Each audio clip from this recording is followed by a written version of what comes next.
High inflation rate. జీతంతో పాటు రోజు రోజుకి పెరుగుతున్న ఖర్చులు. ఒకప్పుడు మన డ్రీమ్ సాలరీ ఎంత? సాలరీ క్రెడిట్ అయిన 4 రోజులకి సాలరీ అకౌంట్ ఖాళీ అవ్వటం. ప్రస్తుతం ఉన్న సినారియోలో వీటన్నిటిని మనం ఫేస్ చేస్తూనే ఉన్నాం. ఈరోజు దానికి ఎండ్ కార్డ్ వేయటం ఎలాగో తెలుసుకుందాం. So, hello everyone, welcome to our channel ఇంటి బడ్జెట్ గురు. అందరికీ నమస్తే అండి. నిన్నటి వీడియోలో మనం సేవింగ్స్ ఎలా ప్లాన్ చేసుకోవాలో తెలుసుకున్నాం కదా! ఈరోజు వీడియోలో ఇన్వెస్ట్‌మెంట్ అంటే ఏంటి? ఇన్వెస్ట్‌మెంట్ బేసిక్స్, అసలు ఇన్వెస్ట్ ఎందుకు చేయాలి అనేది తెలుసుకుందాం.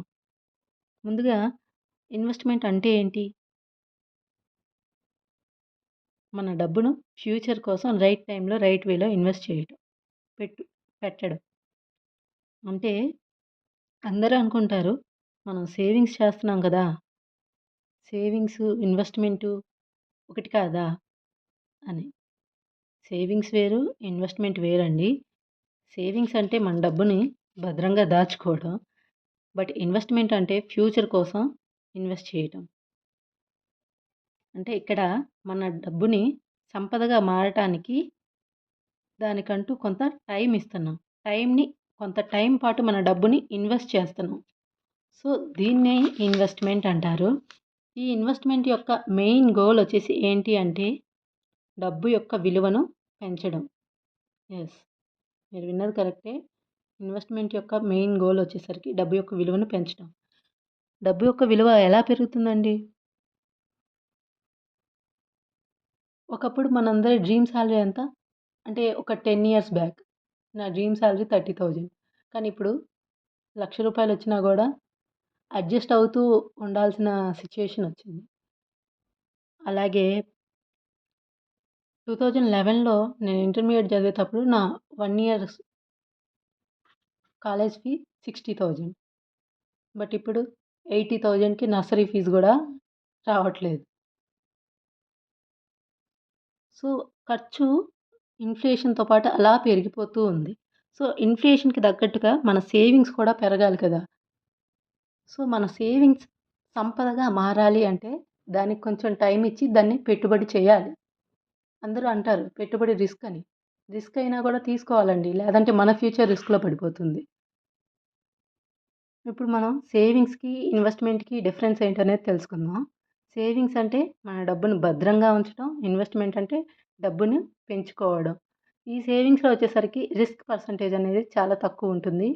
ఇన్వెస్ట్‌మెంట్‌లో రిస్క్ అనేది మోడరేట్ టు హై లెవెల్ ఉంటుంది. సో, రిటర్న్స్ అనేవి సేవింగ్స్‌తో పోలిస్తే పెట్టుబడుల్లో, ఇన్వెస్ట్‌మెంట్‌లో ఎక్కువగా వస్తాయి. సేవింగ్స్ ఎప్పుడు చేయాలి అంటే, మనకి ఇమ్మీడియేట్‌గా ఒక 1 ఇయర్ లేదా 2 ఇయర్స్ లోపు మన గోల్స్ ఉన్నప్పుడు, మనం ఎక్కడో లాంగ్ టర్మ్‌లో ఇన్వెస్ట్ చేసి, ఆ డబ్బులు మళ్ళా అక్కడ లాక్ అయిపోతే మనం తీయలేం కాబట్టి, వాటిని సేఫ్‌గా ఉంచుకోవటానికి బ్యాంక్ ఆర్‌డీల్లోనో, ఎఫ్‌డీల్లోనో ఇలాంటి వాటిలో మనం ఒక 1 ఇయర్ నుంచి 3 ఇయర్స్ లోపు ఉన్న గోల్స్‌కి మనం సేవింగ్స్ చేసుకోవాలి ఎప్పుడైనా. మన గోల్ గనక లాంగ్ టర్మ్ అయినట్లయితే అప్పుడు మనం ఇన్వెస్ట్‌మెంట్‌కి ఎళ్ళాలి. సో, ముందుగా మనం ఈ ఇన్వెస్ట్‌మెంట్ ఎలా చేయాలి అనేది తెలుసుకోవాలంటే, ముందుగా మన ఫైనాన్షియల్ గోల్స్ అనేవి డివైడ్ చేసుకోవాలండి. అంటే short term goals, long term goals, mid term goals ఇలా మనం వాటిని డివైడ్ చేసుకొని, మన గోల్ ఎంత కాలమో ఏ ఇప్పుడు మనం అనుకుంటాము, మనకి కొన్ని కొన్ని అవసరాలు 1-3 ఇయర్స్‌లో కంప్లీట్ అవ్వాలి. అలాంటి వాటిని షార్ట్ టర్మ్ గోల్స్ అంటారు. కొన్ని కొన్ని నీడ్స్ వచ్చేసరికి ఒక 4-10 ఇయర్స్, 15 ఇయర్స్ దాకా మనకి వాటితో పెద్దగా పని లేదు. సో, వాటిని మిడ్ టర్మ్ గోల్స్ అంటారు. ఒక 15 ఇయర్స్, 20 ఇయర్స్ తర్వాత ఉండే గోల్స్ అన్నీ లాంగ్ టర్మ్ గోల్స్. సో, మన గోల్స్‌ని ఇలా కేటగరైజ్ చేసుకోవాలి. ఇలా చేసుకున్నప్పుడే మనం దేని మీద ఇన్వెస్ట్ చేయాలి అనేది మనకొక క్లారిటీ వస్తుంది. మన ఇన్వెస్ట్‌మెంట్‌కి ఒక దారి అనేది కరెక్ట్‌గా ఉంటుంది. సో, ఇప్పుడు ఇన్వెస్ట్‌మెంట్ బేసిక్స్ ఏంటో చూద్దాం. ఇన్వెస్ట్‌ని ముందుగా ఇన్వెస్ట్‌మెంట్ స్టార్ట్ చేయాలి అంటే ఎమర్జెన్సీ ఫండ్‌ని కంపల్సరీగా బిల్డ్ చేసుకోవాలి. ఎందుకంటే ఎమర్జెన్సీ ఫండ్ ఉంటేనే మనం ఏ ఇన్వెస్ట్‌మెంట్ అయినా, ఏ సేవింగ్స్ అయినా స్టార్ట్ చేయాలి. అది లేకుండా మనం ఎంత ఇన్వెస్ట్ చేసినా, ఎంత సేవింగ్స్ చేసినా గూడా రేపు ఏదైనా ఎమర్జెన్సీ వచ్చింది అంటే మనం సేవ్ చేసిందంతా ఖాళీ చేస్తాం గదా! సో, ఆ పరిస్థితి రాకూడదంటే ముందుగానే ఎమర్జెన్సీ ఫండ్ బిల్డ్ చేసుకొని ఉండాలి. తర్వాత మన అప్పుల్ని కొంచెం కొంచెం తగ్గించుకుంటూ రావాలి. సో, మన అప్పులు తగ్గించినాక ఇన్వెస్ట్‌మెంట్ అనేది స్టార్ట్ చేయాలి. అలాగే మన ఇన్వెస్ట్‌మెంట్‌కి క్లియర్ గోల్స్ అనేవి పెట్టుకోవాలి. అదే ఇందాక చెప్పాను గదండీ! Short term, mid term, long term goals అని. అలా మన ఇన్వెస్ట్‌మెంట్‌కి ఈ గోల్స్ అనేవి మనం సెట్ చేసుకోవాలి. మనం ఎంత పొదుపు చేస్తున్నాం, అది ఎప్పుడుకి కావాలి, అది ఎంత సంపదగా కావాలి అనే దాన్ని బట్టి మనం గోల్స్ అనేవి సెట్ చేసుకోవాలి. తర్వాత మన ఇన్వెస్ట్‌మెంట్‌ని ఎప్పుడు ఒకేసారి మన దగ్గర ఉన్నాయి కదా అని చెప్పి అన్నీ తీసుకెళ్ళి ఒకేసారి పెట్టుబడి పెట్టి నష్టపోకూడదు. సో, చిన్న చిన్నగా ఇన్వెస్ట్ చేయాలి స్మాల్ అమౌంట్స్‌తో. ఇన్వెస్ట్ చేస్తూ అది ఎలా గ్రో అవుతుందనేది చూసుకొని అది కరెక్ట్‌గా ఉంటే మనం మన ఇన్వెస్ట్‌మెంట్‌ని పెంచుకుంటూ వెళ్ళాలి. తర్వాత రెగ్యులర్‌గా ఇన్వెస్ట్ చేయాలి. ఒక నెల, 2 నెలలు ఇన్వెస్ట్ చేస్తాం. లేదంటే ఒక సంవత్సరం ఇన్వెస్ట్ చేస్తాం. మళ్ళీ మానేస్తాం. ఇట్లా చేస్తానంటే కుదరదు. మన ఇన్వెస్ట్‌మెంట్ అనేది ఎప్పుడూ రెగ్యులర్‌గా ఉండాలి.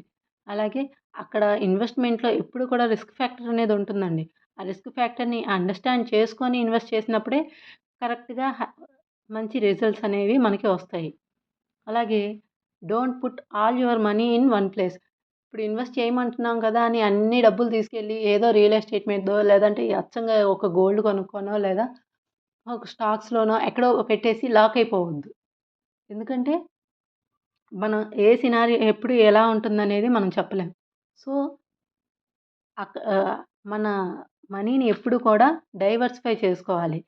అన్ని చోట్ల అంటే ఇప్పుడు గోల్డ్‌లో కొంచెం, మ్యూచువల్ ఫండ్స్‌లో కొంచెం, ఎఫ్‌డీలో కొంచెం, ఆర్‌డీలో కొంచెం అట్లా మనం డివైడ్ చేసుకొని ప్రతి దానికి కేటగరైజ్ చేసుకుంటూ ఒక్కొక్క దానికి ఒక్కొక్క అమౌంట్ చొప్పున మనం పెట్టుకోవాలి. సో, ఇప్పుడు ఇన్వెస్ట్‌మెంట్ ఐడియాస్ గురించి తెలుసుకుందాం. అసలు ఇన్వెస్ట్ చేయటానికి ఏమేం ఆప్షన్స్ ఉంటాయి మన దగ్గర అంటే మెయిన్‌గా